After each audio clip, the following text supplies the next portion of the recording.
সারা দেশের নানা আয়োজনে পালিত হয়েছে ঐতিহাসিক জুলাই গণ অভ্যুত্থান দিবস। শহীদদের কবর জিয়ারত, পুষ্পার্ঘ্য অর্পণ, সম্মাননা স্মারক প্রদান ও আলোচনা সভার মাধ্যমে শহীদ এবং আহতদের আত্মত্যাগকে স্মরণ করা হয় দেশজুড়ে। বিভিন্ন জেলার জুলাই পুনর্জাগরণ অনুষ্ঠান থেকে ফ্যাসিবাদ বিলোপ করে স্বৈরাচার মুক্ত নতুন বাংলাদেশ করার প্রত্যয় ব্যক্ত করেন অংশগ্রহণকারীরা। প্রতিনিধিদের পাঠানো তথ্যচিত্রে আরও জানাচ্ছেন আব্দুল হামিদ। ঐতিহাসিক জুলাই গণ অভ্যুত্থান দিবসে ২৪-এর ফ্যাসিবাদ বিরোধী আন্দোলনে বীর শহীদ ও আহতদের স্মরণে সারা দেশে নানা অনুষ্ঠানের আয়োজন করে জেলা ও স্থানীয় প্রশাসন। রংপুর নগরীর পাবলিক লাইব্রেরি মাঠের বিপরীত পাশে নির্মিত জুলাই শহীদ স্মৃতিস্তম্ভে পুষ্পার্ঘ্য অর্পণ করে শ্রদ্ধা নিবেদন করে শহীদ আবু সাঈদের পরিবার ও জেলা প্রশাসন সহ সর্বস্তরের মানুষ।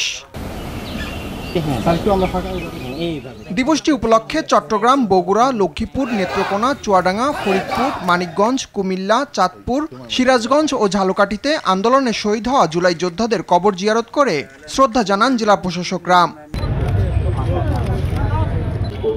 গণ অভ্যুত্থানের বর্ষপূর্তি উপলক্ষে খুলনার শিববাড়ি মোড় ও রাজশাহীর সিএনবি মোড় ছাড়াও মেহেরপুর, মুন্সিগঞ্জ এবং নড়াইলে শহীদদের স্মরণে স্মৃতিস্তম্ভ উদ্বোধন করা হয়।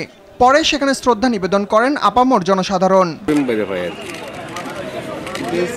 এছাড়া শহীদদের কবরে পুষ্পস্তবক অর্পণ, শহীদ পরিবার ও জুলাই যোদ্ধাদের সংবর্ধনা, আলোচনা সভা, র্যালি, গ্রাফিতি এবং চলচ্চিত্র প্রদর্শনী অনুষ্ঠিত হয়েছে বরিশাল, বরগুনা, পটুয়াখালী, ভোলা, ঠাকুরগাঁও, নীলফামারী, কিশোরগঞ্জ, দিনাজপুর, গাইবান্ধা, জয়পুরহাট, পাবনা, ময়মনসিংহ, জামালপুর, গাজীপুর, নরসিংদী, নারায়ণগঞ্জ, শেরপুর, গোপালগঞ্জ, মুন্সিগঞ্জ, শরীয়তপুর, বাগেরহাট, কুষ্টিয়া, যশোর, মেহেরপুর, মাগুরা, নাটোর, সাতক্ষীরা, ব্রাহ্মণবাড়িয়া, নোয়াখালী ও সুনামগঞ্জে।